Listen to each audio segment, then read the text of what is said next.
Ravi de vous retrouver, chers auditeurs et spectateurs. Vous êtes sur ma chaîne Vérité à venir. Vous l'avez certainement observé, une multitude de contenus qui sont présents sur différentes thématiques, les technologies, l'économie, les migrations, la civilisation et bien d'autres choses encore.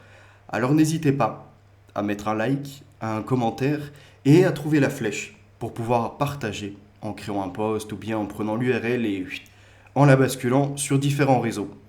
Aujourd'hui, je vous l'avais promis, on arriverait à une réédition de ce que j'avais fait il y a peut-être quelques années, je crois que c'était en 2017, un truc comme ça, 2018, où j'avais pris certains films et j'avais fait le même épisode pour certaines séries qui nous annoncent l'avenir, soit rempli de technologie, soit annonçant la dépopulation, comme dans Soleil Vert, et bien d'autres phénomènes encore, qui questionnaient sur l'économie, notamment avec les crypto-monnaies, ce genre de choses, sur la place des robots demain, seront-ils conscients ou non, le transhumanisme, est-ce que nous allons limiter quelque part la modification de l'ADN, voire un peu à la cyberpunk, avec ces personnes déjà tatouées, percées, qui rêveraient en fait de pouvoir s'augmenter, et donc on arriverait à une nouvelle humanité. Et la question se posait également, y aurait-il une forme de time-out ou pas, un temps défini sur Terre dans l'ordre biologique, et un forçage ou non pour laisser l'espace sur la Terre, donc à être dans le post-humanisme, c'est-à-dire apparemment à téléverser, en tout cas à envoyer sa conscience dans la machine, ce qui s'appelle le post-humanisme. Et donc sur ces différentes thématiques, j'étais arrivé après quelques années de recherche, de lecture, de Luc Julia, à bien d'autres encore, à celui-ci, le prochain maître du monde, l'intelligence artificielle, dont nous reviendrons sur certains éléments. Par exemple, quand il est question de Smart City, où on me dit, ça y est, la ville intelligente va créer une forme de Minority Report, prédire le crime avant qu'il n'ait lieu. Un peu comme dans 1984. Attention à ce que tu peux penser, parce que la machine peut, elle, localiser, on va dire, ce que tu as dans le cerveau. Donc, de facto, te conduire ou non à un tribunal, ou en tout cas à une sorte de formation pour redevenir le citoyen modèle. Et Estrosi, entre autres, en avait parlé, il voulait comme ça une application, voyez-vous, pour surveiller les gens, et notamment au niveau de certains comportements, les détecter bien plus vite. Alors, on était dans l'idée même de plusieurs révolutions industrielles. Donc, la première, c'est tout ce qui est normalement des vapeurs, ce genre de choses. La machine à vapeur, qui va permettre, entre autres, les transports, avec la révolution des chemins de fer. Et je lis un livre actuellement sur ça, où au niveau de la France, ça a copié notamment certains modèles qui étaient en Asie, ça a également reproduit ce qui pouvait être en Algérie à l'époque, sur ça il faut reconnaître, et c'est accélérer l'échange de marchandises, d'informations. Donc de facto, rendre une connexion, vous voyez, tisser une toile d'un point à bien d'autres encore, pour soit affréter des marchandises, soit se déplacer soi-même, ou bien encore transmettre de l'information. Et à partir de là, c'est obtenir un pouvoir sur la masse. À défaut d'une politique qui était cantonnée à une certaine géolocalisation, localité, voyez-vous, bien précise, là, ça peut s'étendre. Et on rentre dans un phénomène où, par exemple, le campagnard ne s'intéresse plus seulement à ce qui se situe chez lui et ce qu'il appellerait dans les pays voisins. Il va mieux s'insérer dans le national, voire se questionner sur l'international. Et c'est ce qu'on voit aujourd'hui avec les drames, les crimes contre l'humanité, les génocides, les guerres, bien d'autres choses encore, vous voyez, qui vont concentrer même la personne au fond de sa campagne et qui pourra échanger et même débattre dessus depuis l'Internet qui anciennement était ARPANET et révolutionné après depuis Genève à nouveau avec les Français entre autres étant les voisins. Donc on arrive à la deuxième révolution industrielle qui elle est marquée par l'invention de l'électricité et qui va accélérer tout ce qui est production à la chaîne, ce que l'on va nommer il me semble la manufacture. On arrive dans l'idée des techniciens. Donc le technicien qui peut passer d'un poste à un autre avec une petite formation, mais qui viendra en fait à être un assistant de la machine. Vous voyez, dans la répétition d'une tâche, dans la fatigue d'ailleurs, comme le disait Simone Weil à l'époque, et ça produit plus, donc ça rend accessible des marchandises à bon nombre de personnes, et par exemple pour l'automobile, ce qu'avait fait Ford, c'est de permettre notamment à ses employés de pouvoir euh, s'en procurer. Comme ça, après, il y a toute une économie qui marche, et puis, quelque part, ça devient un modèle universel. Sans la voiture, aujourd'hui, tu n'as pas grand-chose. C'est assez difficile. C'est un des meilleurs moyens de transport, on va dire ça comme ça. Et donc, mais c'est pas fini. On arrive à la troisième révolution industrielle. Et là, c'est l'éthique. Pas l'éthique, la morale, l'adaptabilité au public qui revient de l'éthos. Non, on est dans les TIC, donc les technologies de l'information et de la communication.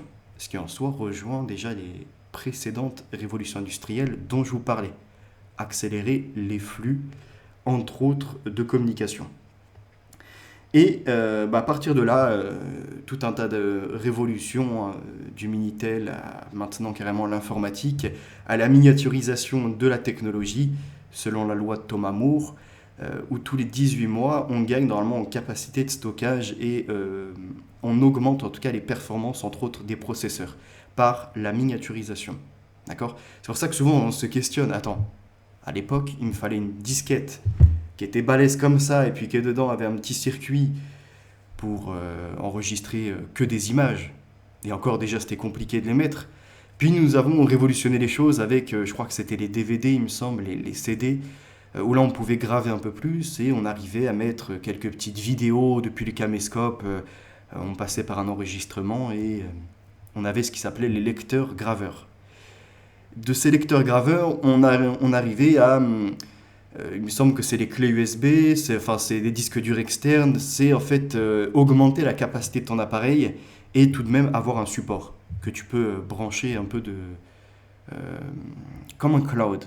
Même si c'est pas un serveur, tu vois, mais tu peux l'utiliser sur n'importe quel appareil. Tant que tu as la connexion à ce serveur, enfin à ce disque dur. Le cloud c'est la même chose, c'est juste que c'est des grosses unités. Elles sont connectées en réseau, t'as pas besoin d'être branché physiquement dessus, tu vas plutôt utiliser le sans fil, quoi. La 4G, le Wi-Fi et la passerelle qui te fera connecter avec des identifiants à ta petite partie de stockage, tu vois, de ce qui est dans le nuage quelque part. Et donc derrière, le flux d'informations va devenir ce que l'on nomme les big data. Alors je vais vous lire ça dans ce livre-là dont on reviendra dessus, parce qu'après, il y a bien des révolutions, même dans les séries, par exemple, qui nous montrent avec Black Mirror, ceux qui veulent casser la mort, entre guillemets, c'est-à-dire quitte à ce qu'un proche soit décédé et qu'un algorithme continue à créer des posts selon le profil qu'il avait, les mots qu'il utilisait, ce qu'il pouvait dire sur l'actualité, sa façon au nom d'apporter un peu de gentillesse, ce genre de choses. Continue à le faire vivre, même si c'est de façon artificielle et que ça n'a rien à voir avec le être, vous voyez, le je suis la personne qui pense, mais c'est refuser le destin.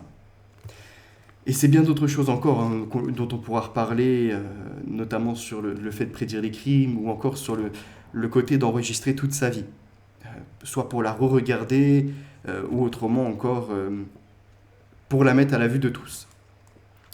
Ce qui d'ailleurs supprime l'anonymat, entre autres, hein, même si beaucoup disent que nous sommes plutôt sous une sorte de patronyme. Donc on a plein de films, hein. On a Matrix, Terminator, l'Odyssée de l'espace, HAL dans 2001, on a... Il y avait quoi d'autre comme film que j'avais cité? Il y avait c'était AI quelque chose, avec un gamin en fait qui est un robot, vous voyez. Il a certes, entre guillemets, on pense qu'il a des sentiments et tout, mais il pourra jamais grandir. C'est un robot, il a été conçu juste pour être, entre guillemets, un enfant dans une famille qui pouvait en avoir ou qui ne souhaitait pas accoucher ou avoir un être biologique. Donc à tout moment, tu peux mettre en off et hop, ça dort. Il y a bien d'autres choses. Il y a une série Arte, je crois que c'était Human, un truc comme ça, je sais plus, où en fait c'est des robots humanoïdes qui ont remplacé notamment dans l'industrie, donc dans la manufacture, c'est eux qui font les tâches. Oui, mais comme il y a besoin d'une certaine motricité et comment dirais-je, vous voyez, une certaine articulation entre guillemets, eh ben on les a créés comme l'homme. Vous voyez, on en fait des reproductions, c'est un nom spécifique. Et donc, ça mène, comme je disais, donc, le déluge de données, ce que les professionnels et les médias appellent communément les big data, sans que nous ayons pris garde, nos vies sont devenues de plus en plus digitales. Tout ce que nous lisons, écoutons, regardons, échangeons sur nos PC, nos smartphones, nos tablettes et même nos télévisions qui sont connectées, génère un flux ininterrompu de données. Les big data regroupent un ensemble de technologies et de pratiques destinées à acquérir, stocker, traiter, analyser, partager, visualiser de gigantesques masses de données. Et ce n'est pas des humains qui peuvent, comment dirais-je, sur les milliards de connectés, décrypter chaque mouvement de la vie, entre guillemets, sur les traces laissées, lesquelles sont les plus intéressantes. C'est des algorithmes qui ont été créés par des humains, mais perfectionnés pour aller chercher des informations précises. Par exemple, un récapitulatif de tes déplacements, des occurrences, qu'est-ce que tu recherches particulièrement, des récurrences dans les comportements, dans les amis ou non que tu peux avoir, la famille, et ce que tu peux en dire derrière, pas seulement ce que tu échanges avec eux. Et là, on avait eu l'affaire d'Edward Snowden, qui lui-même est passé d'ailleurs dans un film, donc sur sa vie et sur ce qu'il avait dénoncé depuis la NSA, quand il avait sorti depuis un Rubik's Cube apparemment une petite carte micro SD, vous dire la miniaturisation déjà pareil des technologies pour stocker les infos, il l'a sorti et il a expliqué qu'en fait le gouvernement américain entre autres mettait pas seulement les Américains sous surveillance, mais la planète entre guillemets. Et qu'il cherchait à connaître nos habitudes, à voir comment nous influencer. Et on l'avait vu à l'époque avec, par exemple, l'opération Mockingbird, je crois, Oiseau moqueur, où ils influençaient depuis les médias, où ils dépêchaient, on va dire, certains agents pour créer des mouvements de masse, des déstabilisations, ou bien encore éviter toute critique à l'égard de l'Amérique, du Nord particulièrement. Et à partir de là, donc, on voit les stratégies de manipulation qui vont agir également par les algorithmes, ce que vous allez consommer, ce qui vous sera mis en notification ou encore sur vos pages de consultation en priorité, dans les recommandations, ce qui viendra après une vidéo, et bien d'autres choses encore. C'est pour ça que soit vous avez un mode sur les réseaux sociaux de consommateur où vous pouvez vous laisser happer, ils vous tirent vers eux et vous mettent des contenus et finalement vous allez les consulter, soit vous avez un recul et en fait vous savez précisément quelle chaîne vous allez voir, quel contenu et vous en sortez. Vous ne vous laissez en fait jamais prendre dans les flots et puis comme la houle de temps à autre fractionner contre les rochers pour vous calmer un peu. C'est ça. Ou au contraire, vous agitez pour créer une colère et voir qu'est-ce que vous allez faire. Est-ce que vous allez aller sur des blogs, des sites un peu plus radicaux, aller peut-être sur Telegram, parce que l'idée même de c'est crypté, on ne peut rien contre nous, c'est un mytho. Il y a des nœuds d'entrée, il y a des nœuds de sortie, et à partir de là, véritablement, les algos, s'ils veulent, ils remontent.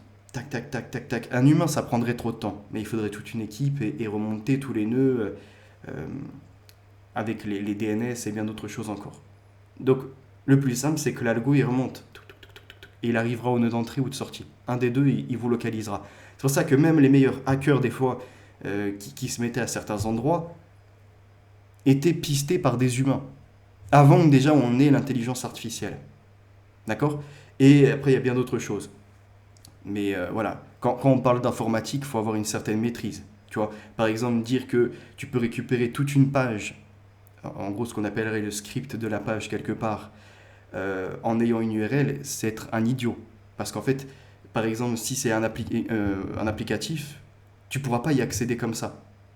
Il te faudra d'abord, dans un premier temps, un logiciel pour pouvoir aller dessus. Et après, tu ne seras pas sur Google ou autre, tu seras sur un autre bail. Mais bon, passons ces détails, parce qu'il y en a certains, ils se pensent très intelligents parce qu'ils ont regardé un ou deux tutoriels.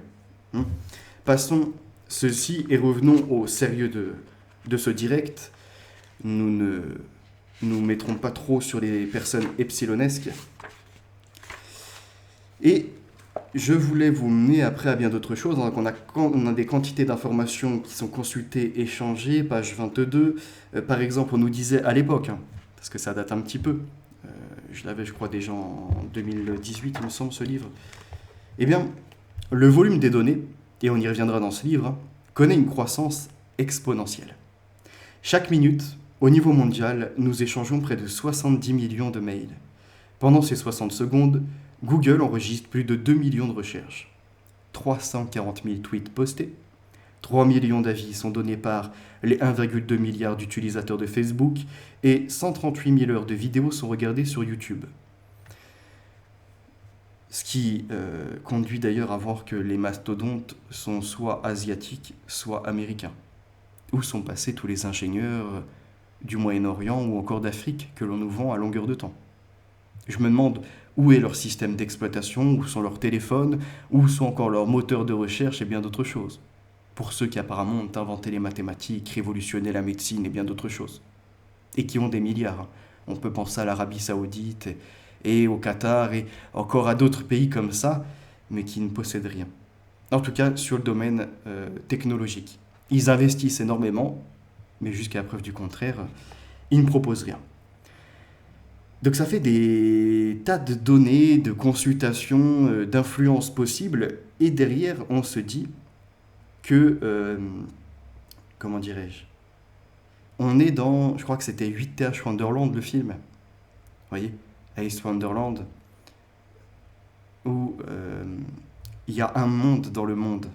Et à la fin, c'est même plus la nation même, physique, découpée par les voyants, si je puis dire, sur une carte du monde. Nous sommes, entre guillemets, voyez-vous, dans Facebookland, Twitterland, dans ces îles-là, quelque part, qui abritent trop de population pour l'espace disponible. Puisque tout espace, voyez-vous, c'est comme sur un journal. Là, c'est le corps de l'article. Là, ça va être la publicité. Là, ça va être l'encart pour signaler le prix ou ce genre de choses. Vous voyez, Internet, c'est pareil. Ils essaient au maximum d'avoir une ergonomie qui, à la fois, te propose un contenu à consommer, mais place de l'influence, du marketing, voire du neuromarketing. Et on en reparlera parce qu'il y a ce qui s'appelle le eye tracking, c'est-à-dire où ton regard se diffuse sur l'écran. Qu'est-ce que tu regardes en priorité? Et par exemple, sur des vidéos où tu peux voir des femmes, bien souvent les hommes vont regarder les formes, tac. Ils vont pouvoir traquer comme ça où l'œil se positionne et mener à des contenus après en fait qui vont aller crescendo vers de la sexualisation entre guillemets. Voyez, sans forcément être dans le hard de sites privés, ils vont t'emmener quand même vers des choses qui ne te feront pas réfléchir, quoi. Qui te laisseront juste comme ça au plaisir du regard ou non. Et en 2010, on a l'ancien PDG de Google, qui s'appelle Eric Schmidt, qui estimait que nous produisions tous les 2 jours autant d'informations que ce qui avait été produit entre le début de la culture humaine et 2003. En 2013, il ne fallait plus que 10 minutes pour produire la même quantité d'informations. Et selon IDC, ce volume de données devrait encore être multiplié par 15 d'ici 2020. Donc, c'est passé. C'est-à-dire que là, en moins d'une minute, on produit autant d'informations, en flux, je parle, que depuis le début de l'humanité. Mais par contre, est-ce que c'est de l'intelligence dont on fait part, ou au contraire, est-ce que c'est du divertissement, de la crétinerie, voyez-vous, de la rigolade, peut-être, parce qu'il en faut aussi, mais derrière, il n'y a pas trop de philosophie portée. C'est-à-dire que, comme je le disais la dernière fois, fut une époque, il y avait moins d'êtres humains sur Terre. Mais, malgré l'accès difficile à l'information, aux livres, à bien d'autres choses, parce que il existait une ère pré-imprimerie, voyez-vous, eh bien ces gens, ils avaient quand même une intelligence, des réflexions poussées. Et pourquoi aujourd'hui c'est moins disponible? Parce qu'il y a le besoin de l'instantané, de l'immédiateté de la chose. On n'a pas le temps de faire la queue dans les courses. On n'a pas le temps de se poser à réfléchir. Il faut que l'info nous soit déjà mâchée et hop, mange. Comme un oisillon, vous voyez, c'est déjà pré-mâché. Il ne reste plus qu'à ingurgiter, mais c'est juste, on va dire, pour continuer à vivre, quoi. Mais tu développeras pas ta force, tu n'iras pas chasser, tu n'iras pas... en fait, découvrir les territoires. Bah, l'information, c'est pareil.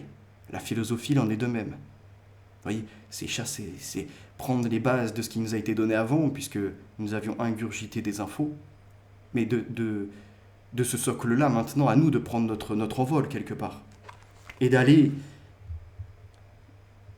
chercher l'info, voire d'en produire par la suite. C'est en tout cas l'idée même de chaque être humain. Nous sommes dans la sociabilité, nous avons besoin également d'extérioriser ce qui est de notre intérieur. Mais pourtant, ce qui fait partie de nous était dans un premier temps de l'environnement. Vous voyez, c'est l'influence que l'environnement a eu lieu sur nous. C'est-à-dire, c'est un peu comme l'épigénétique. Et ça a modifié l'ADN. Et bien là, des cercles de sociabilité, de famille, d'amis, bien d'autres choses, ont influencé depuis tout petit ce que tu peux penser de la société. En grandissant, tu t'en libères un peu parce que c'est mon corps, mon choix, mais c'est aussi j'ai le droit de penser et je peux te dire non si je veux. Et à partir de là, tu es à même, en tout cas normalement, de t'orienter. Sauf qu'il y a beaucoup de personnes maintenant qui sont passées de l'enfance à l'adolescence, qui pareil est beaucoup influencée et à devenir des adolescents.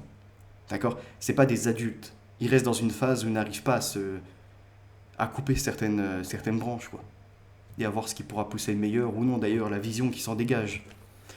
Donc, tout ça nous conduit après à des algorithmes qui vont être toujours plus puissants, puisque, aussi hétérogènes qu'elles soient, toutes ces données, textes, images, vidéos, lieux, centres d'intérêt, goût, rythme cardiaque, vitesse et bien d'autres choses encore, constituent chacune une part du puzzle multidimensionnel qu'il est possible d'assembler pour mieux comprendre chacun d'entre nous et l'univers qui nous entoure. Et c'est là où ce qui est incroyable avec les réseaux, c'est qu'à la fois on peut nous catégoriser dans la religion, dans la politique, dans notre mode de pensée, de consommation, que ce soit par exemple par les drives. On sait exactement ce que vous avez commandé, à quelle fréquence. On est même capable de vous recommander à certaines périodes de l'année avant que votre besoin soit fait découvrir, peut-être 2 ou 3 jours avant qu'il faut acheter ce produit. Et comme vous arrivez quelque part à la période, allez, 2-3 jours avant, c'est pas un problème. Vous voyez, c'est comme pour Noël. Noël, c'était, on va dire, 2 semaines avant, à peu près 1 mois. Ben aujourd'hui, des fois, ça commence 2 mois, voire 2 mois et demi avant. Ils ont déjà réussi à sortir des catalogues ou autres. Parce qu'ils passent les barrières cognitives, mais ils vont étape par étape. Pour le processus de consommation, de cadeaux. Et qui dit, par exemple, un cadeau acheté 2 mois avant, quand tu referas une petite publicité 1 mois avant, il y aura peut-être un complément, un double achat, quelque chose d'impulsif. C'est ce qu'ils cherchent. La visualisation, enfin, c'est John Tukey, professeur des statistiques à l'université de Princeton, qui donna à la visualisation de données ses lettres de noblesse en publiant, notamment en 1977 avec John Wilder, un livre de référence, Exploratory Data Analysis, sur les méthodes d'analyse et de présentation des données. Et c'est là où on voit que tu peux avoir un bon logiciel d'analyse. Si par exemple, ce qui est le cas dedans, il recherche par exemple ce qui peut être sur les réseaux sociaux en cas de maladie, de grippe ou ce genre de choses, si les gens se trompent entre un rhume et une grippe, bah, ton algorithme, malheureusement, il te sortira des données complètement fausses. Et donc, il pourra te tromper sur le résultat que tu pourras offrir ou non à tes clients. En tout cas, dans l'analyse de données. Donc après, il y a bien d'autres choses très intéressantes sur ça. Et je vais vous proposer... Alors, je ne l'ai plus en physique, ce livre, donc j'en ai fait une copie des meilleurs passages. Le livre, c'est François Saltiel et c'est la société du sans-contact. Oui, c'est tenir des correspondances avec la famille sans forcément se revoir réellement. Donc par vidéo, par message, par vocal. Et à la page 14, il nous dit, vous voyez, parce qu'il y en a certains qui n'ont pas compris ce que Snowden avait déclaré à l'époque. Je crois que d'ailleurs, j'ai pas continué sur ça juste avant. Quand il explique que tout le monde est sous surveillance, c'est notamment par les PC et par les smartphones. En fait, vous avez une caméra, notamment sur un téléphone à l'avant et à l'arrière, et ça vous permet soit de faire des FaceTime ou bien au contraire de prendre des photos de votre paysage ou ce genre de choses. Et lui disait, vous ne savez pas quand est-ce qu'elle est activée. C'est-à-dire que quand vous êtes en utilisation et que vous prenez l'application pour passer en photo, ce genre de choses, vous le voyez parce que ça s'affiche à l'écran et, euh, comment dirais-je, vous avez une architecture qui vous offre en tout cas un visuel de votre application. Maintenant, à distance, on peut l'activer sans forcément avoir déclenché l'application qui vous offre un visuel. Mais pour autant, on vous enregistre à votre insu. On peut également, dans la pièce, savoir au niveau du smartphone, voyez-vous, euh, où vous êtes placé, avec qui, les conversations. C'est d'ailleurs comme ça qu'ils remontent des fois des terroristes, des gens qui étaient prêts à passer à l'action, parce que, on va dire, ils avaient pensé à plein de détails, sauf au smartphone qui traînait dans la pièce à côté. Et ça, on peut s'y connecter. Et donc, derrière, il y a des interventions qui sont déclenchées et bien d'autres choses. Et il nous montrait, ce que nous dit magnifiquement François Salciel, c'est qu'en fait, une dépendance qui enrichit par ailleurs les mégabases de données de plateformes qui pourront demain encore mieux nous cibler. Car si nous regardons la caméra de notre smartphone, n'oublions pas qu'elle aussi nous voit et éventuellement nous espionne. Et à partir de là, soit par exemple c'est une application type Google qui veut seulement que tu passes plus de temps sur YouTube ou encore à faire des recherches sur Google Actualité, et au vu de ton regard, de ce que tu fais, en fait dans le regard il y a plein de choses qui peuvent être analysées. Et j'ai lu un livre sur ça, sur tout ce qui est le cerveau et certaines choses. Et au niveau de ton œil, tu as au niveau de la cornée, la rétine et bien d'autres choses, on va dire des fois ça peut se dilater, euh, le niveau de clignement des yeux, le taux de ce qu'ils appelleraient humidité, etc. Tout ça, c'est en fait ton état de santé, mais également ton état émotionnel.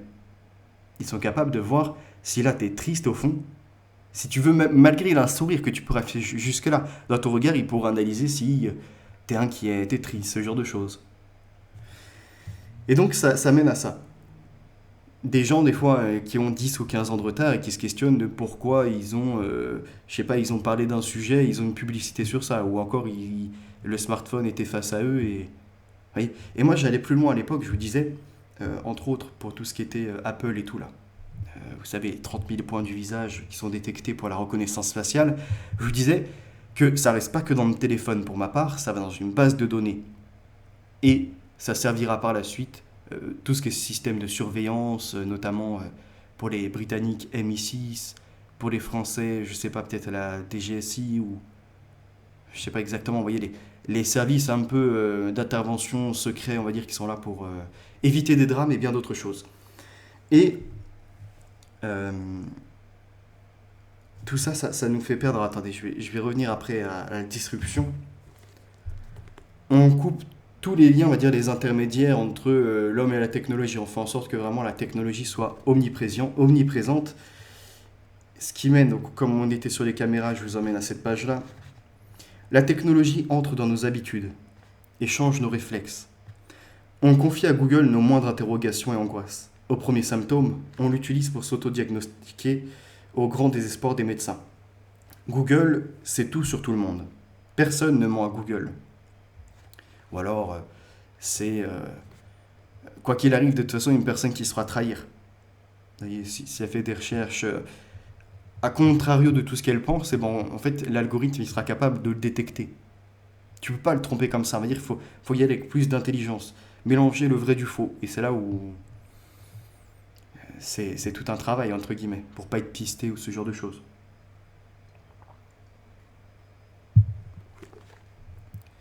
La technologie entre même dans les objets qui comportent de plus en plus de composants que l'on retrouvait auparavant uniquement dans des ordinateurs. On a écran tactile sur l'électroménager, microprocesseur dans la voiture Tesla, ours en peluche connecté pour les enfants, et on peut aller bien plus loin encore, ce qui s'appelle IoT, Internet des objets connectés technologiques. Et à partir de là, c'est tout, c'est-à-dire que c'est ce qu'on appellerait même la domotique. Tu rentres dans ton logement, avec une télécommande, tu peux contrôler le niveau de luminosité ou encore activer le détecteur de mouvement qui pourra seulement se déclencher en cas de passage dans la nuit. Les volets que tu peux fermer à une certaine heure ou bien contrôler, la température de la pièce. Il y a bien d'autres choses encore comme ça. Ça peut être de l'électroménager. Je sais pas, par exemple, tu as un four où tu avais déjà glissé dedans le plat, bah, tu as juste appuyé, hop, ça le déclenchera, thermostat à tant de degrés, et avec une durée limitée selon le plat que tu y mets. Et ça va plus loin, parce qu'après c'est pareil, tu as les frigos connectés à la... Je crois que c'est Amazon qui fait ça, alors attendez, hop, je l'avais il me semble noté. Frigo Amazon, page 82, comme ça on a un petit exemple sur ce que je dis par rapport à la domotique. Donc, Amazon a récemment déposé un brevet de réfrigérateur avec des capteurs capables de repérer les produits manquants et les produits frais périmés pour en recommander et les faire livrer automatiquement. Et au nom de la lutte contre le gaspillage, la pollution, protégeons l'environnement. Et bien on regardera ce qu'il y a dans votre frigo, si vous avez trop acheté ou non. Auquel cas, vous prendrez une pénalité, une taxe. En plus, déjà des taxes pour sortir les poubelles. Et on pourra autrement vous proposer des recettes pour consommer dans un premier temps les produits qui arrivent à péremption. Le tout, en fait, peut être détecté par des étiquettes RFID. D'accord ? Donc après, je ne sais pas exactement comment ça fonctionnera dedans, parce que tu as juste à découper l'emballage et tu laisses l'étiquette. Et auquel cas, il semble que tu as consommé, ou si tu as périmé, tu détaches l'étiquette, tu la jettes avant. Enfin, il y a bien d'autres choses. Et les étiquettes RFID, elles vont être présentes partout. C'est-à-dire que la télévision, entre guillemets, existera toujours, mais pas sous la même forme. Peut-être que j'ai du temps d'avance sur ça, je ne sais pas. Ça fait peut-être 5 ans que j'en parle. Je vous disais par la suite que ce soit les cadres photos, que ce soit les téléviseurs et ce genre de choses, ça sera remplacé par des grandes étiquettes RFID. Pourquoi ? Parce qu'en fait, l'étiquette RFID, si je te mets par exemple des lunettes connectées, eh bien, c'est un tag. Et tu peux faire apparaître autre chose dessus. Le tag, il peut te faire apparaître des images, des vidéos si tu as les lunettes adaptées, qui peuvent avoir la même interface. D'accord ? Une plateforme qui permet de transformer les RFID en informations. Donc, soit sur un téléphone, par exemple, tu badges un produit et tu obtiens les ingrédients, date de péremption, où il a été fait, bien d'autres choses. Soit carrément, tu mets des lunettes qui te font apparaître une réalité augmentée et sur un mur, tu mets une étiquette RFID. Et voilà que ta télé, en fait, ne prend plus de place. Tu peux d'ailleurs la faire à la taille que tu veux, sur mesure.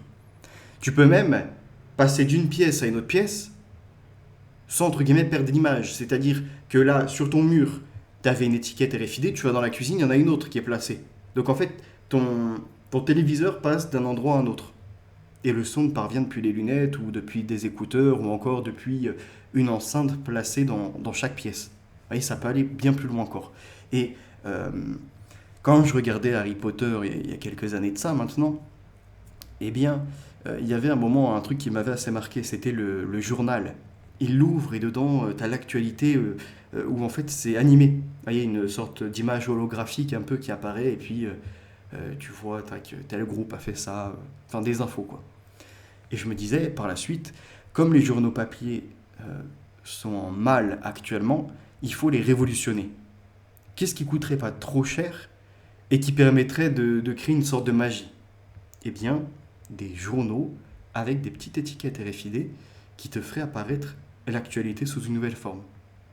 C'est-à-dire que malgré le fait que tu n'aies pas un smartphone ou autre, tes lunettes te feront activer, ou bien avec ton smartphone même, tu pourras placer par-dessus, tu verras des choses, des vidéos ou bien encore bien d'autres choses. Et donc là, c'était à peu près la même idée. Hop, que j'enlève pas ça parce que j'ai mis des petits post-it aussi. D'ailleurs, il y en a un, il me semble qui est parti, mais c'est pas grave. C'est pas grave.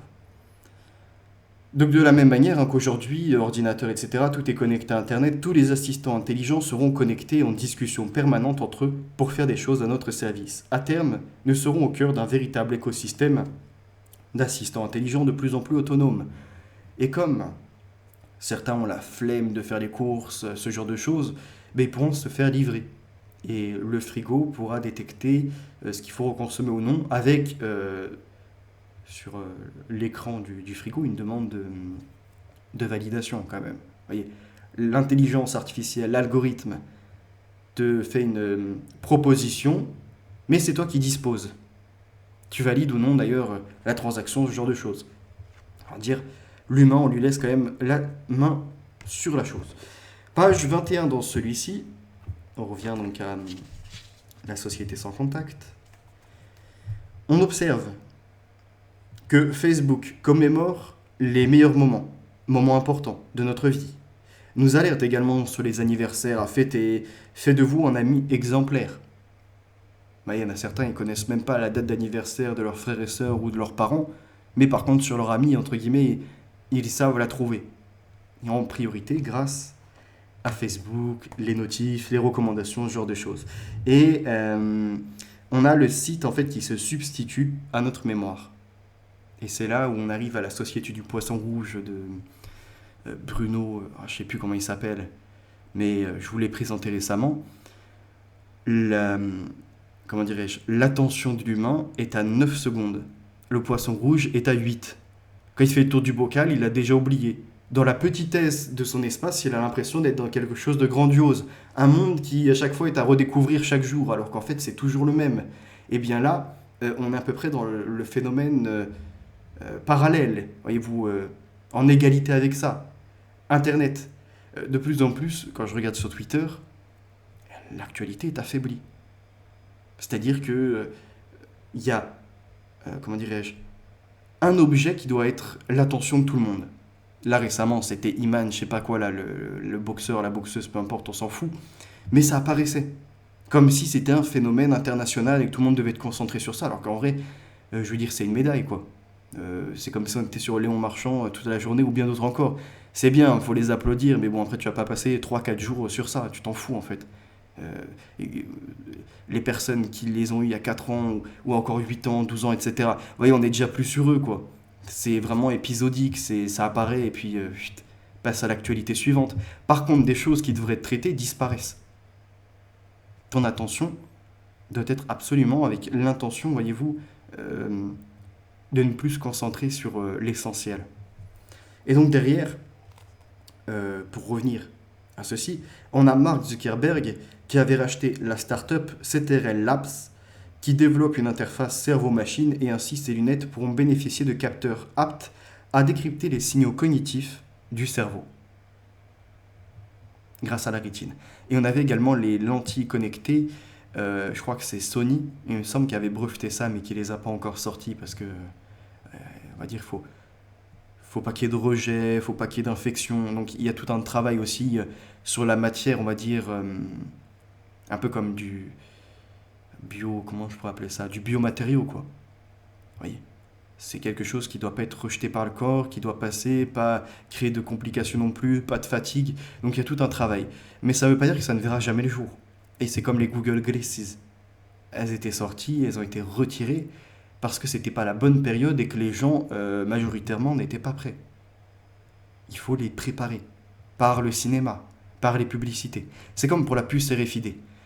Pour ma part, entre une puce RFID et une montre connectée, je pense que les gouvernants, ceux qui veulent maîtriser les mouvements et bien d'autres choses, c'est la montre connectée. Parce que ta puce RFID, certes, imaginons, elle est géolocalisable. Ce qui n'est pas le cas pour toutes d'ailleurs. Il faut des capteurs assez puissants, etc. Émetteurs, récepteurs.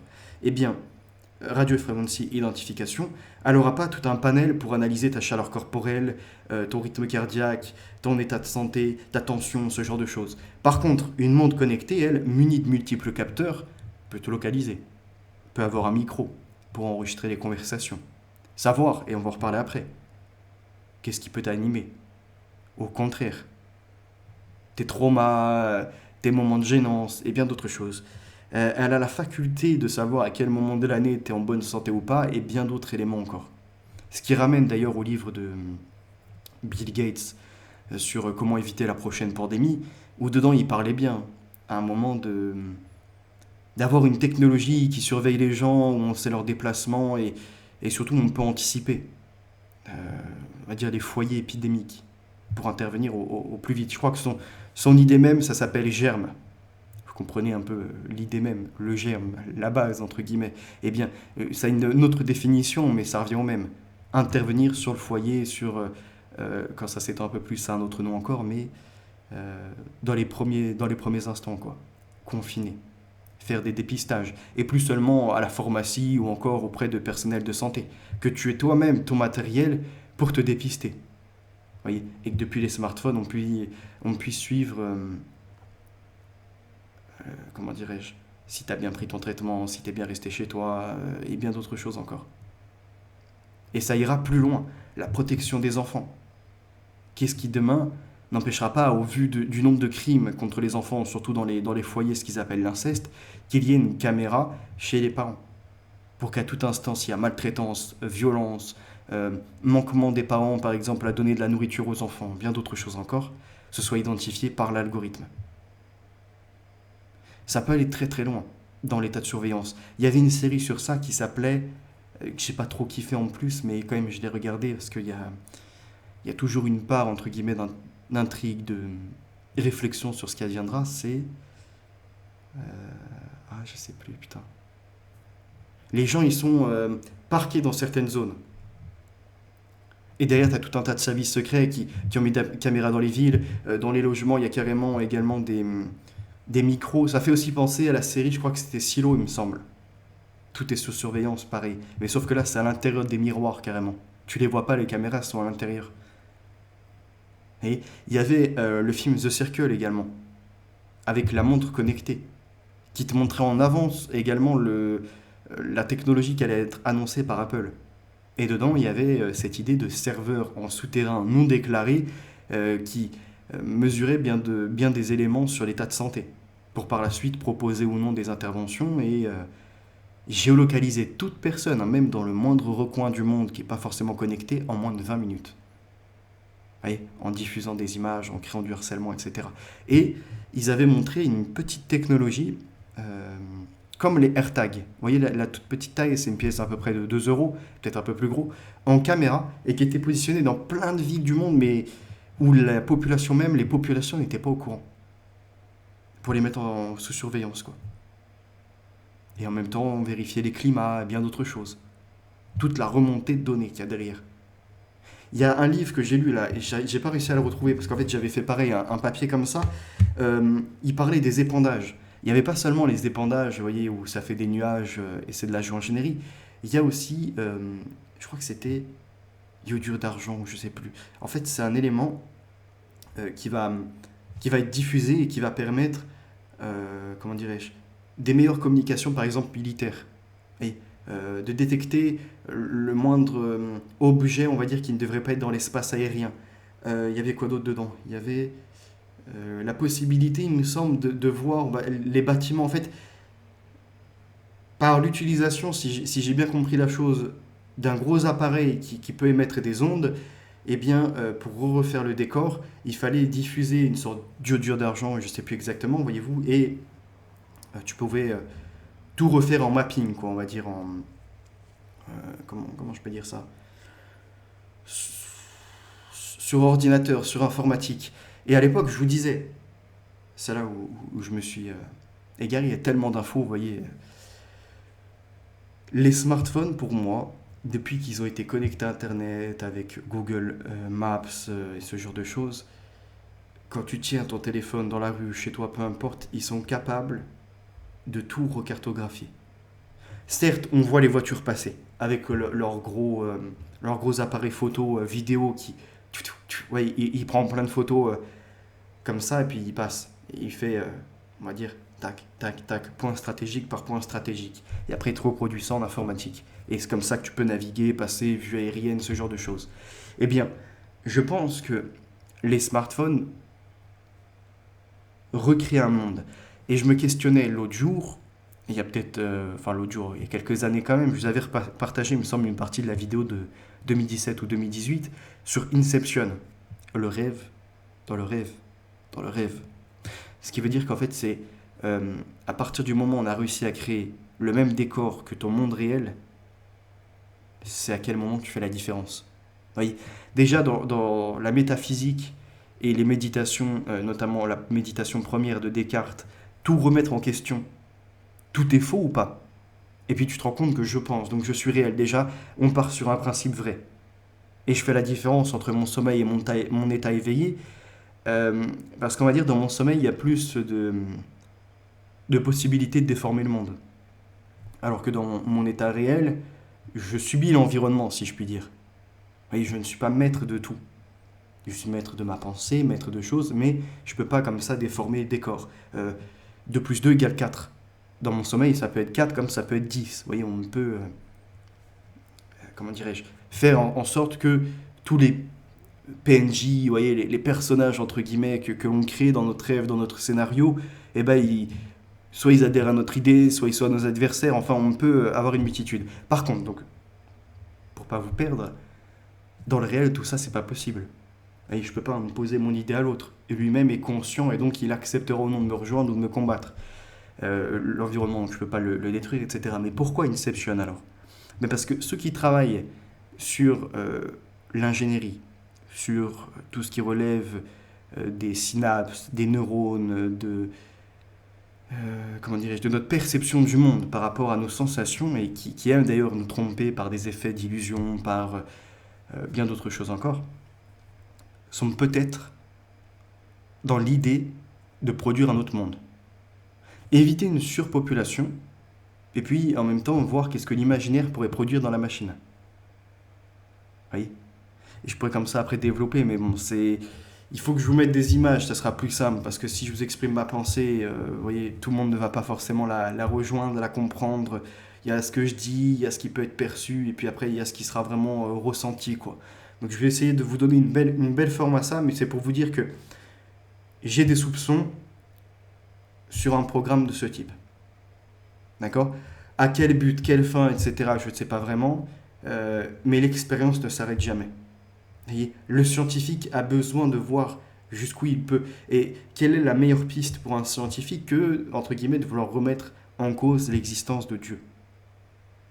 Puisqu'en l'occurrence, si on est capable de créer notre propre monde, notre propre conscience dans un monde totalement artificiel, qu'est-ce qui à ce moment-là relevé du réel? Mais bon, je vais continuer avec disruption. Je bois juste une gorgée et on se reprend.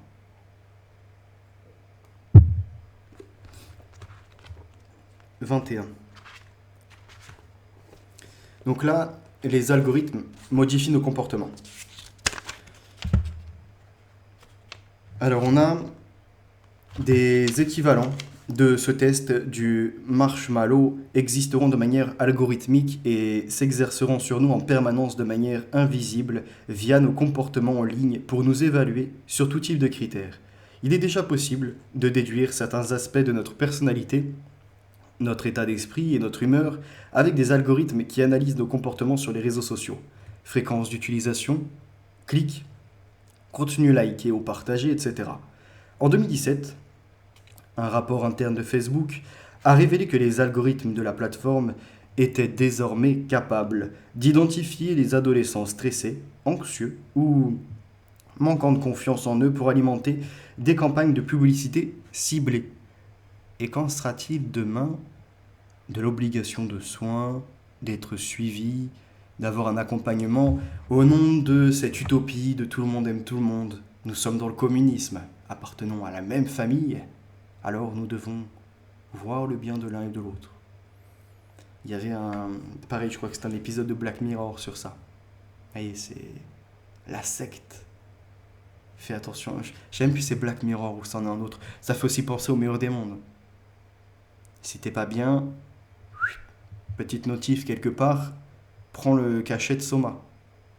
Tu retourneras dans un effet euphorique. Et ça peut aller encore plus loin. Pour les besoins d'une étude, Facebook a changé volontairement les contenus visibles par ses utilisateurs pour voir si leur humeur était modifiable selon le type de contenu diffusé, positif ou négatif. Résultat, l'étude a confirmé que Facebook avait la capacité de changer l'humeur de ses utilisateurs selon les contenus affichés. Imaginons une sorte de Truman Show poussé. C'est plus seulement, comment je pourrais dire ça, une télé-réalité où il y a quelques acteurs et les autres en fait sont là uniquement pour... Oui, dans le Truman Show, en fait, lui il n'est pas vraiment au courant qu'il est acteur, quoi.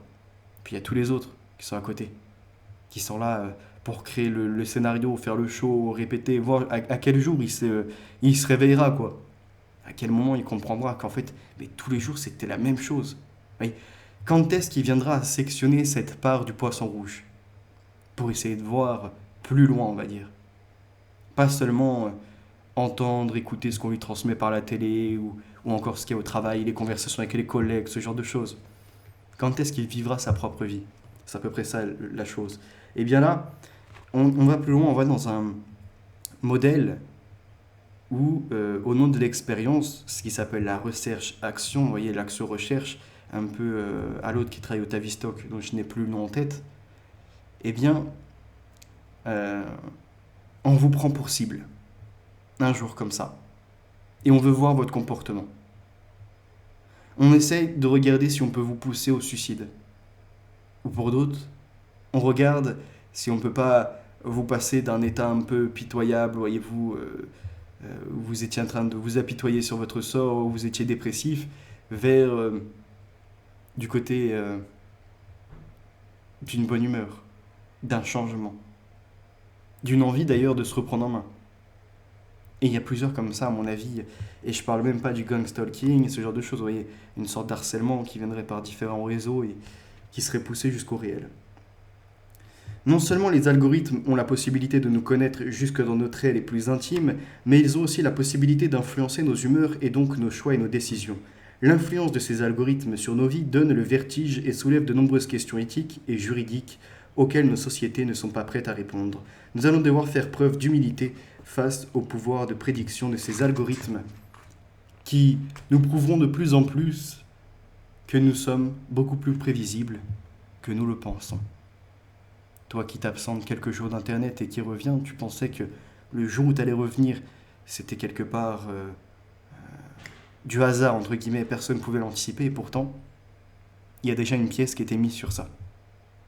Toi qui abordes tel sujet parce que tu as lu un livre ou ce genre de choses qui t'a été recommandé, pareillement. Le seul moyen de ne pas être influencé pour le moment, même s'il y a toujours une part quand même d'orientation, on va dire, d'humain ou de ce genre de choses, vous voyez, d'autres facteurs qui rentrent en jeu dans la fonction, c'est par exemple quand tu es dans une bibliothèque. Tu vois, dans la fonction, tu as celui qui a fait la remise en rayon. Tu as les stocks qui étaient disponibles. Donc tu ne trouveras pas n'importe quel ouvrage non plus. Tu seras mis dans une probabilité de prendre celui-ci. Oui, par rapport à là où il était dans l'entrée, au thème que tu recherchais, et bien d'autres choses. Établissement comment dirais-je, d'une probabilité voilà, de consulter telle chose ou d'acheter. Mais elle sera réduite, entre guillemets, dans la manipulation qu'on peut avoir sur toi comparé aux réseaux sociaux. Où là, au moindre mot-clé, sur un site d'achat en ligne ou ce genre de choses, eh ben, il y aura une certaine remontée. Exprès, pour te pousser vers une thématique, une direction. Et c'est comme ça qu'on voit que de plus en plus, il y a ces effets de communauté, d'isolement dont on va reparler après. Ça ne débat plus avec les adversaires, les contre, ça n'essaye plus en fait, de se voir dans l'opposé. Ça essaye seulement de se ressembler. Et à partir de là, on peut l'observer pareil pour les phénomènes de mode. Ils veulent tous quasiment être sapés pareil. Pour ce qu'ils appellent la beauté. Les filtres. Vous voyez, il n'y a pas 10 000 filtres. Il y en a peut-être 20, 30 par application. Et certains qui vont être des phénomènes de mode. Donc qui vont attirer énormément de personnes. Et à partir de là, on va retrouver les mêmes troubles. Je crois que c'est la dysmorphophobie, quelque chose comme ça. En fait, c'est se déformer par rapport à une image illusoire qu'on se fait de soi-même. Et donc, vouloir passer sur le billard, être modifié quelque part, hein, au scalpel et bien d'autres choses encore. Bon, je tire les traits, mais c'est pour montrer que, dans un premier temps, la médecine esthétique, injection, ce genre de choses, botox et toutes ces conneries, et puis après, ça va carrément à la chirurgie. Là, ça se refait carrément à la rhinoplastie, les seins, encore, comment dirais-je, les implants mammaires et ce genre de choses. Pourquoi? Puisqu'ils ne s'acceptent plus en fait à leur naturel, dans leur essence. Quelque part, s'ils pouvaient, ils attaqueraient le potier. Vous voyez, le créateur qui nous a fait d'argile, si je puis dire. Ils seraient sur la forme, au lieu de voir le fond. Ils voudraient quelque part se scander sur une forme, alors que même si on les mettait dans un état de perfection extérieure, ils seraient toujours mal dans leur corps et dans leur peau, puisque ce ne sont pas eux, et qui n'ont pas réussi à se trouver à l'intérieur. Et comme je le disais, le côté de l'extérieur, il se travaille quand même. Vous voyez, une personne qui se laisse aller, rapidement, les traits vont, les muscles vont se détendre, il y a bien d'autres choses encore, ce qui fait que, évidemment, elle n'aura pas la même tête, elle n'aura pas la même carrure, la même posture. Mais ils préfèrent la simplicité, l'immédiateté, c'est je veux. Je ne me mets plus à l'effort. Vous voyez, c'est comme pour, quelque part, l'intelligence. Il y en a certains, ils vont me dire, si tu lis des livres comme je le fais, et que tu en ressors les contenus, tu es une éponge. Depuis tout à l'heure, et depuis plein de vidéos que je présente. J'ai pas un script là qui est en train de défiler et en train de lire. C'est trop fluide. Ou alors il faudrait vraiment que j'ai une supra-intelligence, voyez-vous, pour ne pas bugger sur un mot, pour avoir une telle éloquence quelque part. Vous voyez, tac, tac, tac, tac, tac. J'aurais un script comme ça qui serait en train de... Non. Et en plus, pour garder, vous voyez, des yeux qui seraient fixes comme ça, qui seraient pas là en train de... Ouais, il y en a certains, ils sont un peu... peut-être dans la jalousie, je ne sais pas. Mais pour vous dire que ce n'est pas parce que vous lisez et que vous ressortez des informations de ces livres que vous êtes une éponge. Au contraire, vous auriez pu découvrir ces choses-là par des articles. De toute façon, c'est l'extérieur qui vous nourrit. Mais il y a des formules qui sont intéressantes et qui sont à recouper entre différents ouvrages. Et où vous pouvez ajouter vous-même de votre spéculation, votre histoire. Et comme je l'ai fait tout à l'heure avec les films, Harry Potter, ce genre de choses, les écrans et bien d'autres choses. Bon, là on est à 55 minutes que je regarde ce que je voulais vous lire. Donc les algorithmes modifient le comportement. Comment c'est possible? Eh bien parce qu'au préalable, ils ont enregistré nos données. Seuls les professionnels et les passionnés pourront avoir le temps et la patience d'utiliser la technologie. Puis est arrivée une révolution qui aujourd'hui nous semble anodine, tellement nous y sommes habitués.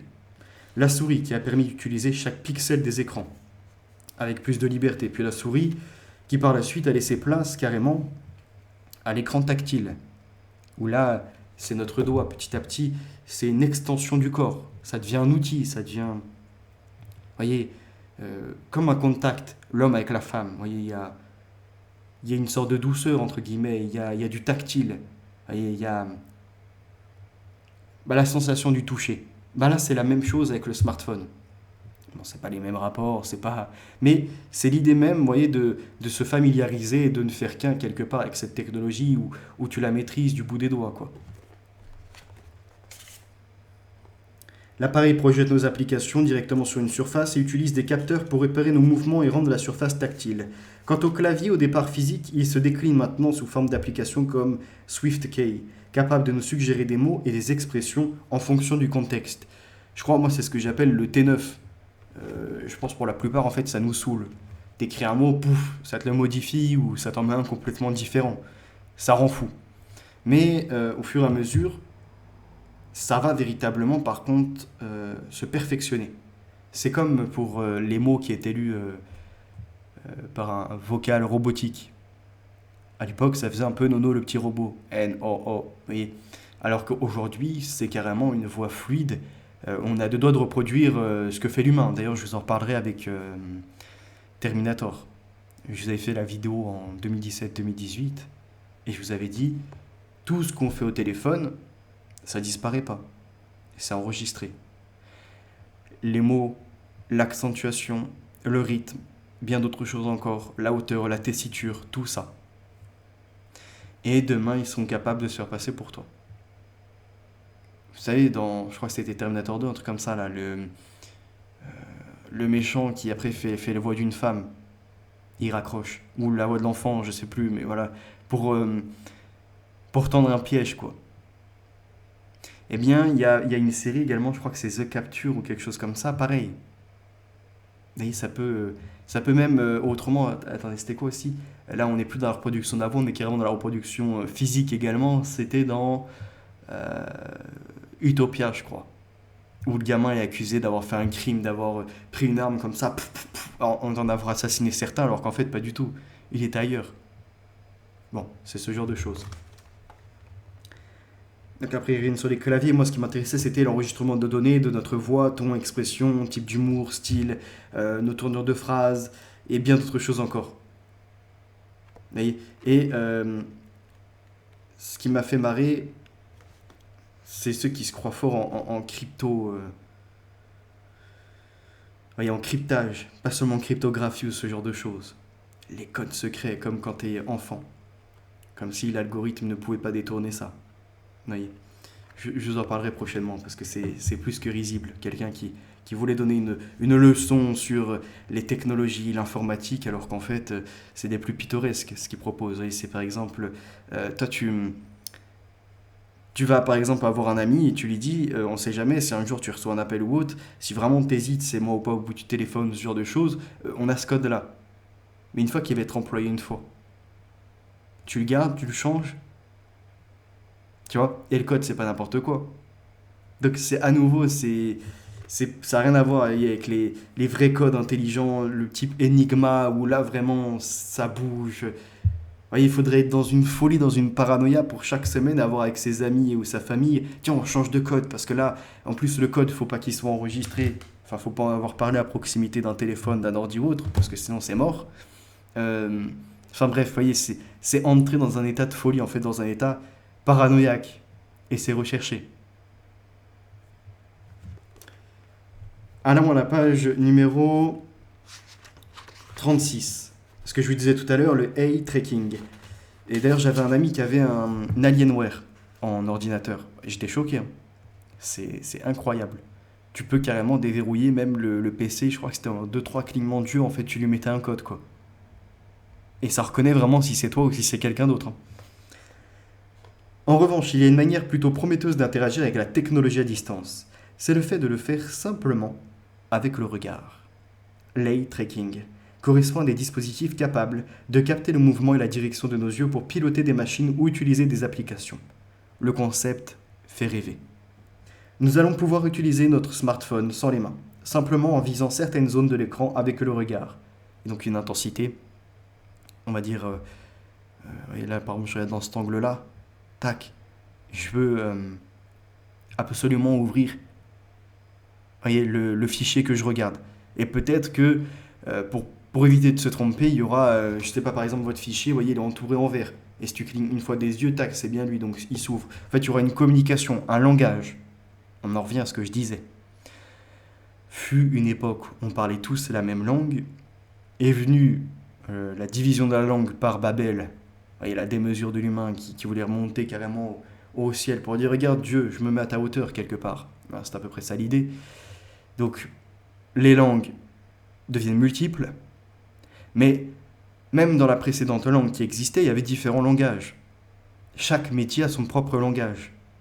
Et celui qui travaille le bois, il va connaître tous les matériaux, il va savoir d'où proviennent tel et tel arbre, qui va devoir après se servir pour tel meuble, ou encore pour confectionner des outils, ce genre de choses. Il va avoir son langage. Le peintre, pareillement. Et comme ça, on peut avoir une flopée de métiers où on comprend que ce sont des langages à parler, comme l'informatique. Celui qui est informaticien, il va te parler du langage, alors à l'époque, je crois, il y avait un peu de Java, HTML5, je crois, un truc comme ça, CC, CC+, enfin bref, il y a je ne sais combien de choses de ce type, dont je ne maîtrise absolument pas les tenants et les aboutissants, si je puis dire. Mais on est dans ça. Donc là, c'est seulement, on va dire, un nouveau langage qui ne sera pas seulement de l'ordre verbal, mais qui sera également, voyez-vous, dans le non-verbal. Dans le côté clignement d'yeux, tu bouges la tête, oui, non, enfin bref, voyez, c'est ce genre de choses, quoi. Ce qui peut servir pour les handicapés. Il y a déjà, d'ailleurs, il me semble, des jeux vidéo aussi qui ont été adaptés pour eux. Avec des plateformes où tu ne joues plus avec les mains et comment dirais-je, les pouces et les doigts, ce genre de choses, mais tu viens à utiliser par exemple au niveau de la manette ton souffle. Hop. Vous voyez, il y a comme ça sur la manette par exemple, je sais pas, 3, 4, comment je pourrais dire, pailles. Et selon si tu souffles doucement, ça va activer ça, si tu souffles fort, et comme ça tu peux jouer avec les autres. Après, il y a plein de supports de la sorte qui ont été créés pour ça, pour les handicapés. Donc en soi, le eye tracking, c'est pareil, c'est une sorte de révolution pour eux. Dans le monde, il y a je ne sais combien de millions d'handicapés. Certes, on ne les voit pas tout le temps, ils restent chez eux dans des centres spécialisés ou autres, mais ils aimeraient bien accéder aux applications, comme les autres. Donc nos moindres expressions faciales peuvent maintenant aujourd'hui être saisies par des capteurs de plus en plus précis pour interagir avec la technologie. Pour utiliser son ordinateur, le physicien britannique Stephen Hawking, à l'époque, atteint d'une sclérose latérale amyotrophique, utilisait par exemple un capteur infrarouge qui détectait les micro-mouvements de ses joues. Le dispositif était sa seule interface et lui permettait de tout faire avec son ordinateur. Écrire, parler, surfer sur Internet, donner des conférences. En théorie, il n'y a aucune limite quant au choix des parties de notre corps à faire capter par les machines pour interagir avec elles et entre nous. Nous contrôlerons notre environnement d'un battement de cils et les machines reconnaîtront nos micro-expressions faciales et nos émotions pour adapter l'expression qu'elles nous proposent. Alors, maintenant qu'on arrive à ce niveau de perfectionnement, c'est-à-dire que la machine est capable de comprendre ton réseau neuronal personnel, ta façon d'exprimer tes émotions, tes sentiments, donc en fait, elle est capable de te reproduire, de te créer un double. Vous voyez, je disais l'autre fois, toujours dans les écrits de freestyle où des fois je mets la réflexion avec, c'était, fut une époque où on était sur l'ordre biologique, tu nais homme ou femme, puis est venue l'idée psychique où tu te ressens tel ou tel, ou attiré voilà, par tel groupe d'humains si je puis dire, et est venu maintenant le numérique, cette identité qui veut te supplanter. Le remplacement est là. Pas seulement celui de Renaud Camus, de religion, civilisation, ce genre de choses. Là, on est carrément, on va dire, de ce naturel remplacé par l'artificiel, de ce spirituel remplacé par le matériel. Où tu es augmenté. Tu peux vivre une éternité. Je crois même que c'était le dernier fruit qu'on n'avait pas croqué dans le jardin d'Éden. On a croqué le fruit de la connaissance, du bien et du mal. Entre guillemets, nos ascendants. Donc nous-mêmes, nous en sommes héritiers. Et il y a un autre fruit, il me semble, qui n'a pas encore été croqué, mais tous les siècles passés, les millénaires passés, ce n'était pas possible. Et là, on a un point de l'histoire où l'homme veut s'affranchir de la mort. Une vie pour une vie après. Et peut-être même que l'homme visera ce qui s'appelle la Renaissance. Non, pas la période de l'histoire, la Renaissance même. C'est-à-dire que, comme on est capable de le reproduire, eh ben, il restera une seule chose, à télécharger sa conscience dans l'informatique, d'accord, où il retrouvera un corps qui est déjà fait, mais cette fois-ci plus avec un handicap, et on lui promettra une immortalité. Et donc, avant même de décéder dans le monde réel, puisque tu ne peux pas... Si on est dans cet ordre-là, et c'est pour ça que je questionnais l'autre jour, que, comment dirais-je, le cerveau, en fait, la conscience se situe dedans, et elle n'est pas dans une autre dimension, elle n'est pas dans une sorte de dualité, enfin, vous voyez, dans corps-esprit, voire trinité avec l'âme. Donc, vous voyez, sur des dimensions différentes, mais que tout se situe dans le cerveau véritablement, même la glande pinéale, pour ceux qui le voyaient à l'époque, ça veut dire que on ne peut pas transférer mort, puisque mort, c'est inactivé. Et au point de vue de ces scientistes ou peu importe, il n'y a plus de conscience. Et c'est éteinte avec le cerveau. Donc on doit te transférer vivant. Donc ça veut dire qu'en fait, tu affrontes Dieu, quelque part, pour lui dire « je n'accepte plus ma condition, et je vais me sacrifier de mon vivant pour renaître. » Vous voyez, il y a cet ordre-là. Je vais me tuer pour renaître.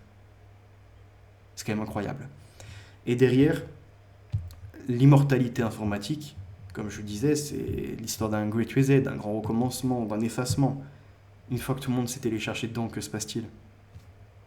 Tac, ça y est, t'existes plus, on peut t'effacer. Ou au contraire, on peut jouer avec toi, te mettre dans des scénarios de traumatisme et, entre guillemets, être hilar de ça. C'est bien d'autres choses encore. Un peu comme dans Control Factor, le film. Je sais, il y a pas mal de références aujourd'hui, mais on reviendra bien en détail. Je vous ferai un montage, comme je l'ai fait pour les JO, vous voyez. Je vous mettrai les images et bien d'autres choses. Là, c'est du vivant qui contrôle. C'est-à-dire que par les antennes relais, il crée comme ça, vous voyez, il t'envoie comme des, je pourrais dire ça comme des pulsations. Vous voyez, pour créer une sorte de colère, d'énervement sur certains quartiers, et que ça vienne à chauffer, à péter, et qu'en fait ça crée des mouvements de violence. Et il y a cette idée, tu le vois dedans, je spoil, hein, des gens qui arrivent avec une mallette, et en fait ils ont téléchargé des traumatismes qui sont capables de t'enclencher dans le cerveau. Donc pour ceux qui veulent même de leur vivant rester sur cette planète et pas être encore dans le post-humanisme, et comme ça s'augmenter pour apprendre plus vite un peu à la Matrix, télécharger des données, des programmes d'art martial ou ce genre de choses, eh bien, on peut aussi vous effacer. Si on peut ajouter, on peut faire son contraire, soustraire. Ou bien, on peut s'affranchir de votre consentement et vous créez des troubles. Bref, il y a toute une multitude possible, mais ça, il faudrait que je vous le présente avec un visuel. Mais c'est pour dire attention à la technologie. La reconnaissance faciale. La reconnaissance faciale, c'est l'un des progrès les plus spectaculaires de ces dernières années en intelligence artificielle et qui sera décisif pour contribuer à son développement dans les prochaines décennies et d'avoir permis aux machines de voir, de reconnaître ce qu'il y a dans leur environnement visuel. Comment ça a été possible ? Vous vous demandez certainement, une caméra, est-ce qu'on a besoin de la changer pour passer avec l'intelligence artificielle et donc à la reconnaissance des choses de l'environnement ? La réponse est non. Certes, les nouveaux modèles de caméra ont plus de pixels, peuvent zoomer, avoir plus de détails, mais les anciennes font très bien le travail aussi. En fait, c'est le logiciel, ce qu'on appellerait le software, qui va s'allier au hardware, donc au matériel, et qui rendra possible bien des phénomènes, dont la reconnaissance d'un humain, d'une voiture, d'un chat, et de bien d'autres choses encore qui peuvent se situer. Comment c'est possible ? Eh bien, nous, en tant que simples internautes, on a rempli ce qui s'appelait à l'époque des reCAPTCHA. Donc je vais en reparler juste après. Là, on voit, grâce au progrès des réseaux de neurones, comme en fait pour le cerveau, ils reproduisent ça comme ça, ceux qui permettent aux services postaux de lire les adresses, on peut désormais apprendre aux machines à reconnaître ce qui se trouve dans leur environnement de manière de plus en plus précise en leur fournissant des photos. On ne cherche pas à programmer la machine pour qu'elle reconnaisse ce qu'il y a sur les photos. Ce n'était pas l'objectif, voyez-vous. On lui donne simplement des exemples et on la supervise. C'est-à-dire que l'algorithme doit être en cloud, comme je le disais tout à l'heure, une sorte de méga serveur accessible depuis n'importe quel appareil et qui peut, par un algorithme, faire un comparatif. À quoi ressemble cet élément de l'environnement ? Hop, et tu remontes toute la base de données. Et donc, l'objectif, ça va être une puissance de calcul, c'est-à-dire balayer un maximum d'informations, tout en voulant recouper avec la première image, vous voyez, un peu comme une... même si on n'est pas dans cette idée-là, mais l'expérience de... mince, comment ça s'appelle ? Solomon Asch, je crois que c'est lui. C'est Solomon Asch. Un bâtonnet et 3 bâtonnets, et tu dois retrouver celui qui correspond. L'objectif du groupe, t'influencer dans la mauvaise direction. Et bien là, imaginons qu'on a un algorithme. Vous voyez ?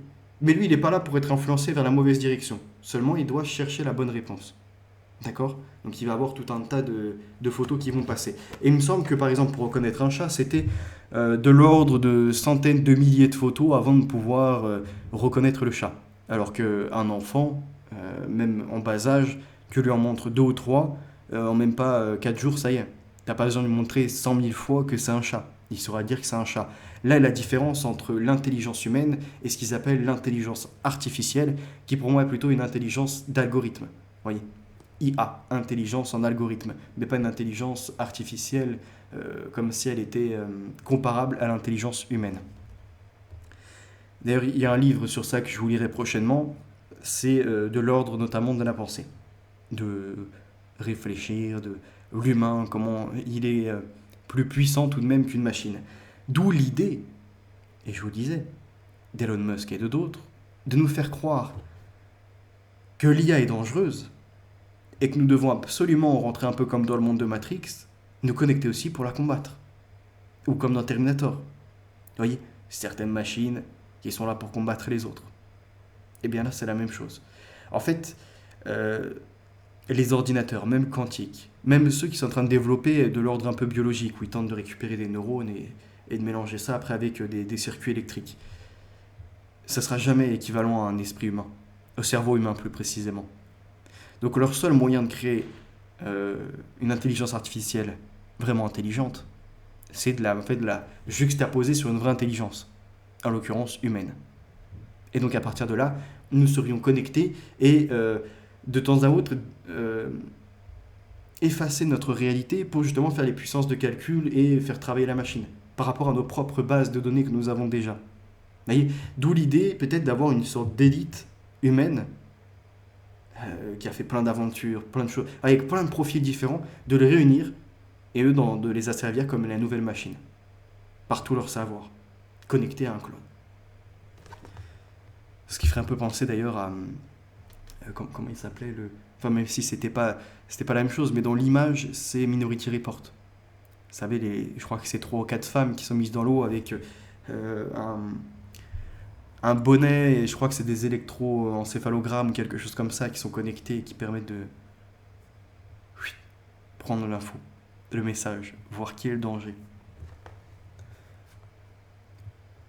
On lui donne simplement des exemples et on supervise, donc en lui indiquant ce qui se trouve sur chaque photo, un chat noir par exemple ou une maison bleue. Puis l'algorithme du réseau de neurones agrège toutes les photos contenant l'élément qu'on lui a indiqué et calibre toutes ses valeurs pour finir par être capable de reconnaître parfaitement l'élément en question.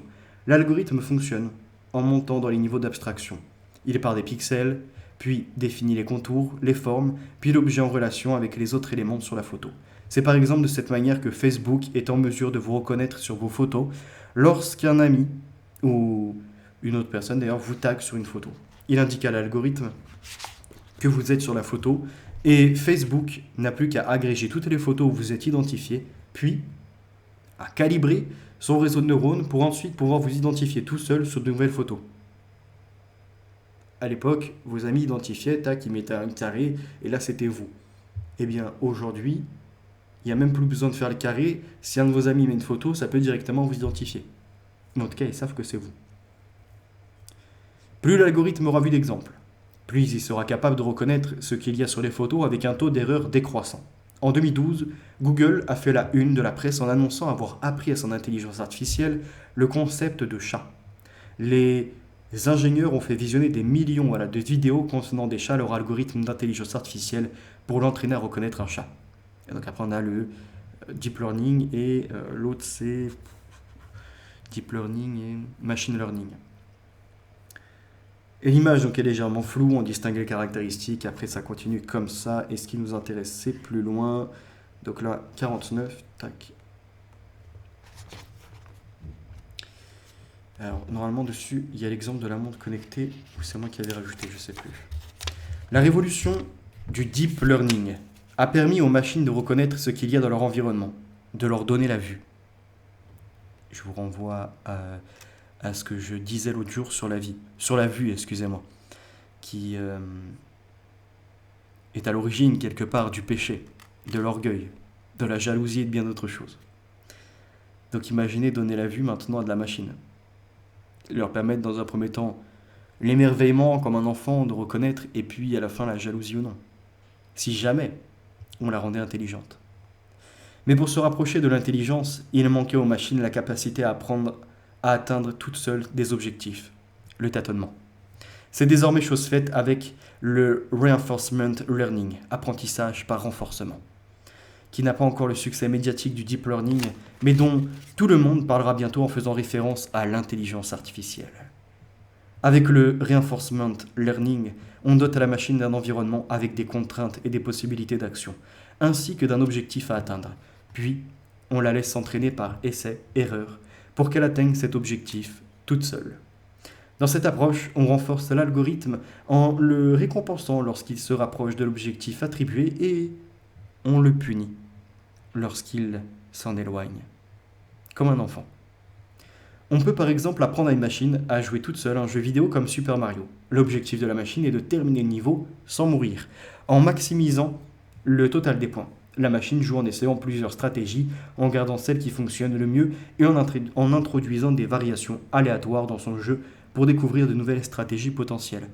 C'est-à-dire qu'elle ne se limite pas à passer du début à l'arrivée et ça y est, c'est réussi. Ça l'a fait, c'est bon. Elle va essayer maintenant de maximiser le nombre de points, de voir où il y a des failles. Et donc elle va faire tous les scénarios possibles. Comme c'était le cas dans ceux qui jouent au niveau des échecs, le Go, AlphaGo avec IBM. On rappellera IBM, Mauloris et tous les massacres pendant la Seconde Guerre mondiale permis grâce aux cartes perforées. Bon, Watson, tranquille, hein. Il s'en sortira bien. Il recevra même, il semble, une médaille de Légion d'honneur de la part de l'adversaire, mais il pourra se rendre en Amérique sans problème. Je vous laisserai lire IBM, je crois que c'était Edwin Black qui nous a écrit ça. Je vous le présenterai également. Et donc IBM, aujourd'hui, dans la révolution même de l'intelligence artificielle, travaille avec pas n'importe quel groupe, c'est Genesis. dont je vous en avais parlé en 2017 ou 2018, quand je regardais Terminator, en fait, à cette époque-là, j'étais beaucoup basé sur les films et ce qui se passe dans la réalité. Et j'avais été frappé, donc dans les Terminator, normalement en 97, t'as Skynet, ça y est, s'active quelque part et fait la guerre aux humains. Et puis, au fur et à mesure, deuxième film, je crois que c'est en 2004. Et finalement, c'est reporté.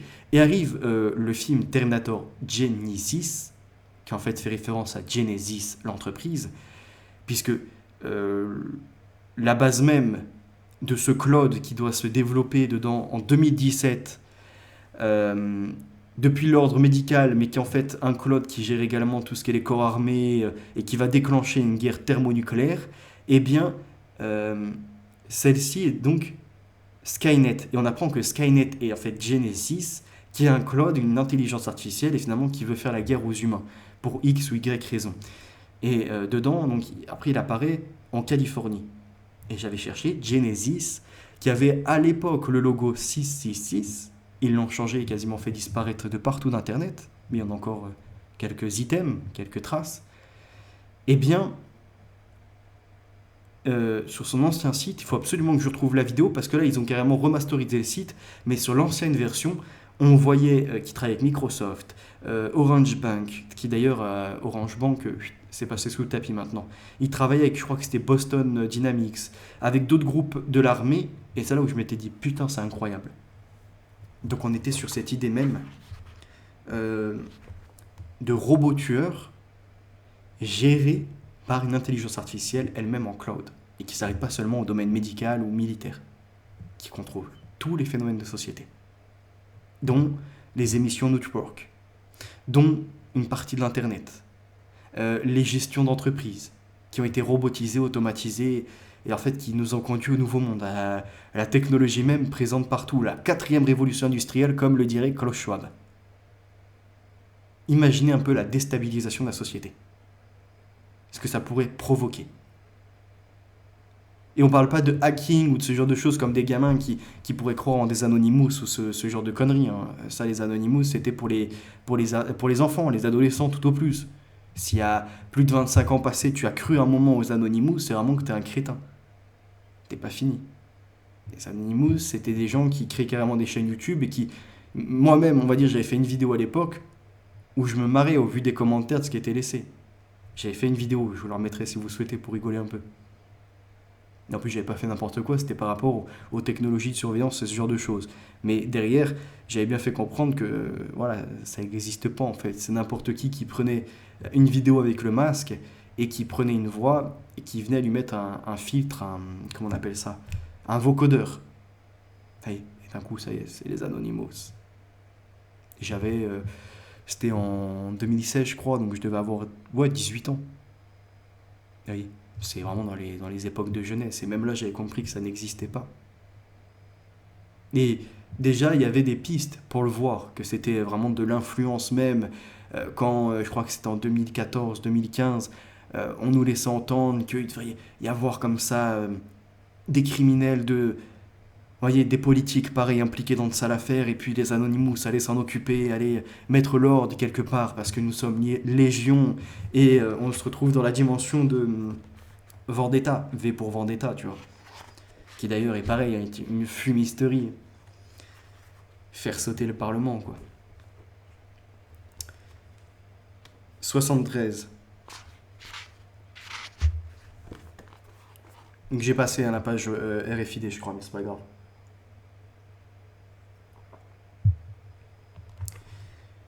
L'alter ego. Notre alter ego digital. Cet assistant que les géants de l'Internet nous préparent devra nous connaître parfaitement. Pour cela, ses créateurs n'hésitent pas, évidemment, à capter toutes nos données, sans exception. Google enregistre depuis longtemps nos recherches en ligne, les vidéos que l'on regarde sur YouTube, nos déplacements via le GPS de nos smartphones. J'irai plus loin.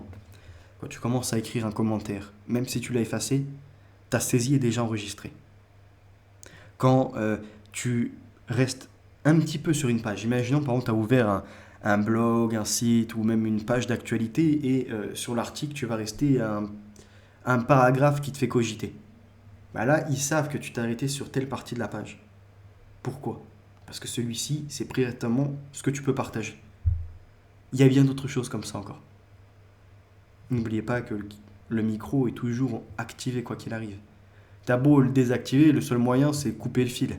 Mais bon, le jour où tu dois t'entretenir, faire une vidéo, t'es comme un con quoi. Ou à moins tu le coupes et après tu mets un micro externe entre guillemets qui fonctionne, tu vois, sous fil. Tac, tu l'enlèves, là c'est bon. Jusqu'à récemment, il analysait le contenu de nos emails pour nous proposer des publicités ciblées. Et même si Facebook insiste sur le chiffrage de bout en bout de nos conversations WhatsApp, difficile d'imaginer qu'il ne le capte pas au moins pour entraîner ces algorithmes d'intelligence artificielle. C'est comme je disais, ceux qui regardent des vidéos de militaires qui font les guerres ou ce genre de choses et qui pensent que ça leur parvient parce que trop intelligents, ils ont Telegram, non. S'il faut les brouiller, ils seront brouillés demain. Je vous renvoie à Site Intelligence Group peut-être. L'objectif est de tout savoir sur nous pour nous établir justement le profil précis et exhaustif avec nos goûts, nos habitudes, les caractéristiques de notre santé, notre personnalité, l'évolution de notre état psychologique, les endroits que nous fréquentons, les personnes que nous côtoyons, nos envies. Il s'agit en fait de nous connaître parfaitement pour rentrer dans notre intimité. Et il y avait je sais plus comment ça s'appelle, c'était Arwanes, un truc comme ça. Les Américains en fait voulaient un document d'à peu près 15 pages sur chaque personne de la planète. Nom, prénom, date de naissance, le nombre de fois que tu as été malade, qui t'a côtoyé, ce que tu penses en politique, en religion, tes aspirations, bref, et comme ça. Un petit livret en fait de ce que tu es. Et en dehors du journal qu'ils peuvent posséder sur toi. Une sorte de journal intime. Tous les jours, les recherches que tu as fait à telle heure. Pourquoi? Les films que tu as vus si tu regardes du streaming ou encore que tu utilises les applications. Tout est quantifiable, mesurable, analysable. On en finira avec cette expérience pénible déjà vécue par tous. Cherchez un modèle de chaussures sur Internet. Fini de passer des heures sur des produits qui ne correspondent pas. Tu n'auras même pas besoin de cliquer tu vois, sur sélectionner taille 42, 43, 45, 50, tout ce que tu veux, ça se fera tout seul. Au contraire, donc chaussures, l'acheter puis subir pendant plusieurs jours des publicités invasives cherchant à nous revendre absolument des modèles similaires. Au contraire, notre assistant intelligent saura nous surprendre, mieux qu'Amazon, qui nous suggère des produits simplement parce que les acheteurs ayant fait le même achat que nous ont aussi acheté cela. Notre assistant sortira des schémas établis par corrélation pour évaluer ce qui a le plus de valeur pour nous. Au lieu de nous proposer un Balzac parce qu'on a acheté un Zola et c'est ce que les autres acheteurs ont aussi acheté sur le site. Il saura nous faire découvrir des auteurs moins connus, mais que l'on sera susceptible d'apprécier. En réintroduisant de l'aléatoire dans les propositions et en évaluant la valeur pour nous de ces nouvelles suggestions, il nous proposera des produits au bon moment, de manière non invasive et au prix juste. Et pourquoi pas, comme c'est un agent conversationnel, comme dans Hair, ce sera à la limite d'une relation intime, voire d'une influence sur la politique aussi. Mais au-delà des produits, notre assistant nous proposera surtout des expériences. Google Assistant est déjà capable de nous suggérer un itinéraire à emprunter en fonction de la destination, de la circulation et du moyen de transport choisi. Bientôt, il sera capable de repérer que sur le chemin du spectacle de fin d'année de votre fille, il y a le magasin parfait. Parfait pour lui offrir le cadeau dont elle a le plus envie en ce moment. Alors que ni vous ni elle ne savez encore ce dont il s'agit. Votre assistant aura croisé vos données avec celles de votre fille et celles des filles de son âge ayant les mêmes goûts pour vous suggérer quelque chose qui lui plaira. Imaginez maintenant l'intrusion des parents dans la vie des enfants. C'est-à-dire que, sans forcément traquer toutes les recherches, il sera remonté certains fils, certaines envies. Ce sera des services qui seront vendus. Ils sont déjà quand même dans la capacité de savoir aussi, parce que les enfants ont moins de recul que les adultes sur l'utilisation. Donc quand ils partagent dans des conversations privées, Snap, WhatsApp ou ce que tu veux, ils parlent mal de leur père, de leur mère, de ce genre de choses, ben l'algorithme, tout ça, il l'enregistre. Voyez, la base de données est enrichie de conflits potentiels au niveau de la famille, ou encore de la mère qui a trompé son mari, et de ce genre de choses. même si elle a utilisé un autre téléphone. Parce que sa voix, il n'y en a pas 50 000 qui l'ont. Plus la géolocalisation également par rapport aux antennes relais. 76. Perfectionner les algorithmes. Nos assistants réaliseront toutes sortes de tâches à notre service. Dans un premier temps, ils nous proposeront d'effectuer des actions simples en nous envoyant des notifications. Comme, par exemple, souhaites-tu que je recommande du café ? Parce qu'ils connaîtront nos habitudes. Nos commandes passées seront connectées à nos objets. Et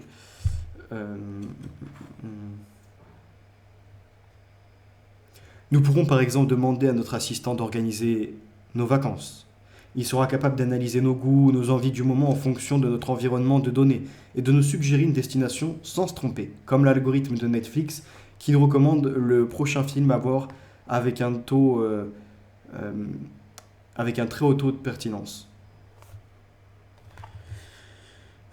Ça, et j'avais dit page 156, on est à 1h30, ouais. Je vais essayer de pas faire trop long non plus. C'est bien les petits formats comme ça là. 156. Parce que les géants de la tech ont bien compris que l'attention était la monnaie de notre époque, tout comme les publicitaires du XXe siècle étaient obsédés par votre temps de cerveau disponible, notamment Édouard Bernays, eux sont obsédés par votre attention et cherchent à l'accaparer par tous les moyens en transformant l'usage de leurs produits en addiction. Leur objectif est de vous faire passer le maximum de votre temps sur leurs produits ou leurs services.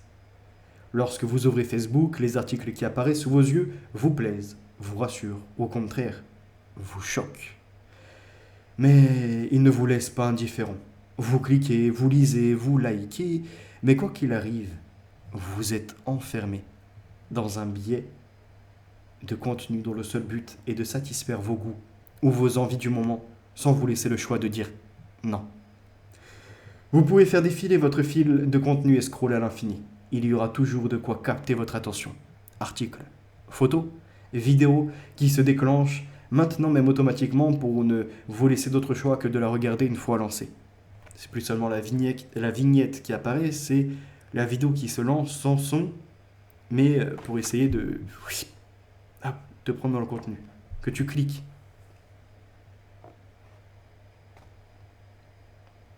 Les notifications sont rouges parce qu'elles rappellent un signal d'alerte à désactiver et cela vous apaise de ne plus en avoir. Netflix et YouTube vous suggèrent toujours plus de contenu vidéo personnalisé à découvrir. À chaque fois, la recommandation est pertinente. Bref, trop de confiance d'accorder, etc. Donc ce sera tout pour ce livre pour aujourd'hui et la société sans contact, page 45-46. La conférence TED du militant internet américain Ellie Pariser met en lumière en 2011 le rôle des bulles de filtre qui brisent la neutralité affichée par Google ou Facebook, et on peut ajouter les cas notamment de TikTok, ce que l'on vient juste de lire à l'instant, où quand vous allez sur l'accueil, par exemple, certains contenus vous sont proposés, vous avez des notifications qui vont également vous orienter en direction de certaines émotions au passage, et ça crée des bulles. Et nous l'avons d'ailleurs observé par certains fact-checkers, entre guillemets, qui voudraient laisser entendre qu'il y a des corrélations d'informations qui se véhiculent en tout cas qu'entre certaines sphères, avec des comptes qui sont à l'origine des tremplins, on va dire. Et des rebonds, des pics de recherche ou de fréquentation de telle ou telle actualité. Et bien là, c'est pareil, on a des bulles qui plongent donc l'individu dans un isolement intellectuel et culturel. Car l'algorithme sélectionne les contenus que l'utilisateur aimerait voir et non ceux dont il aurait besoin pour devenir une meilleure version de lui-même, obtenir des connaissances, voire s'épanouir. Personne n'a le même rôle, personne n'a le même Google. Et contrairement à ses engagements, il est loin d'être un moteur de recherche neutre. Eric Schmidt, ancien patron de Google, qui nous dit, écoutez bien, nous savons où vous êtes. Nous savons où vous étiez et nous savons plus ou moins ce que vous pensez. Fin de citation de Eric Schmidt, ancien patron de Google. Slogan Don't be evil. Ne soyez pas malveillant, qui a été transformé en Google en Do the right things. Faites la bonne chose. Faites la bonne chose pour qui? Pourquoi? Pour quel but? Vous comme moi, ne lisez jamais les conditions d'utilisation. Par paresse intellectuelle et dans un acte qui ressemble fort à un déni, nous acceptons d'être tracés, comme si nous étions affublés de bracelets électroniques portés par les détenus.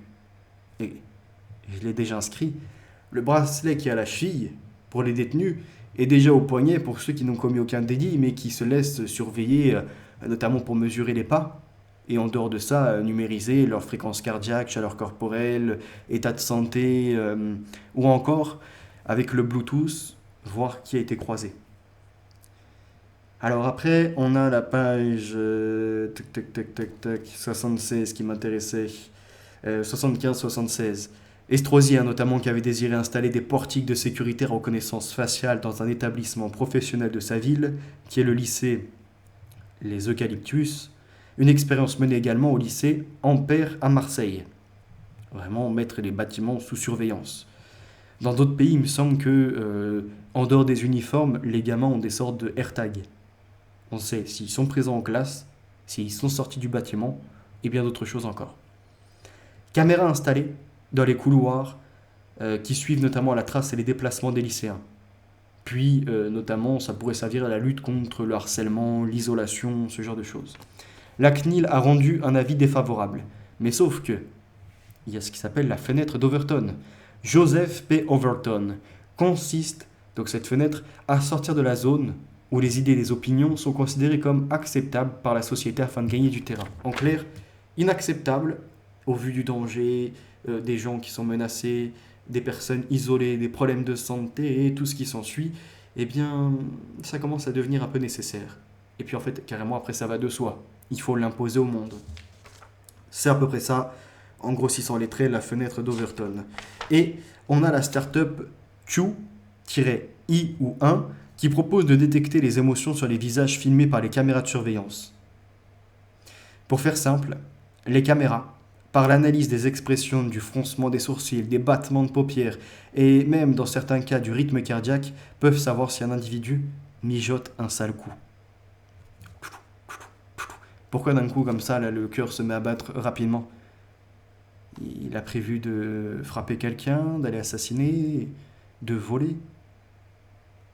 La biologie ment pas. Et autant, c'est un peu comme un détecteur de mensonges. Vous pouvez tenter de contrôler votre pouce, ce genre de choses, mais il y aura une transpiration qui viendra vous trahir, il y aura un rythme cardiaque, bien d'autres choses encore, vous voyez, ou même au niveau du visage. Un petit symbole, un peu ce qu'on appellerait du mentalisme. L'être humain, il n'est pas assez compétent, on va dire, pour ça, mais la machine, au vu des récurrences et bien d'autres choses, elle saura si tu fais exprès de fermer un œil pour faire la personne ou non, et qui veut créer du suspense, ou si véritablement c'est une sorte de spasme un peu, vous voyez, ça se ferme parce que quelque chose tu as quelque chose à te reprocher. Et je voulais après, donc après il y avait Reporty aussi, donc la délation, la société de délation, tac. Il y en a certains, ça les connaît bien, il faut juste qu'à employer l'appel pour contacter les employeurs. Ce qu'on appellerait les baltringues, les balances. Et page 199, hop. Une cité connectée. Je vous avais d'ailleurs lu un livre pareil sur la Smart City, ce genre de choses. Et dans celui-ci, Prochain maître du monde, pareil, on avait vu, c'était au Kazakhstan, il me semble. Hop là. Smart City, notamment, c'était Akkol, je crois, pilote la première ville intelligente, c'était au Kazakhstan. Et on en a d'autres comme ça qui sont prises en exemple. Donc une cité connectée, intelligente et sécurisée qui vise à établir de nouveaux standards pour une planète plus saine. Selon les mots de Doktorov, Google a développé sur 1500 pages la Smart City. Feux de signalisation capable de s'adapter à la vitesse des piétons, des bordures de route à même de se déplacer en fonction du trafic, des voitures autonomes ou de la météo, le taux d'occupation des bancs dans l'espace public, la surveillance pour la sécurité, regarder si les gens ne crachent pas par terre, jettent leurs mégots et bien d'autres choses encore. Tant qu'il y aura des bars et des restaurants, il y aura encore de la vie. De commander un verre sans décliner son identité. Ça, c'est encore possible aujourd'hui pour le moment. Et des brèves de comptoir échappant aux GAFAMI. Google, Apple, Facebook, Amazon, Microsoft et je crois que c'est IBM. Des endroits où l'on peut disparaître aussi vite que nous sommes apparus par le paiement en espèces. Tout ça sans flicage. Donc ça sera tout pour aujourd'hui. Nous reviendrons après sur tous les films, comme je vous le disais, et sur cette idée des robots.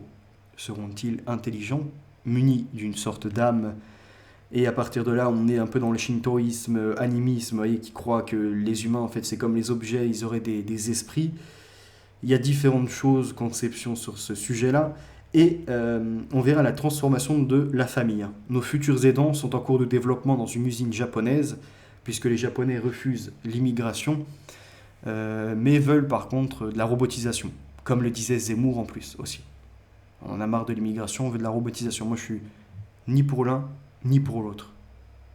Un retour à la bonne gestion, à la vie familiale. Vous voyez, au lieu d'amener trop de monde et finalement qu'on vive dans des KGB, laisser un peu plus d'espace et comme ça les familles vivent entre elles. Et les anciens sont entretenus, on va dire, dans des maisons où il y a 1, 2, 3 étages. Comme ça, elle-même a sa propre indépendance, sa vie privée aussi.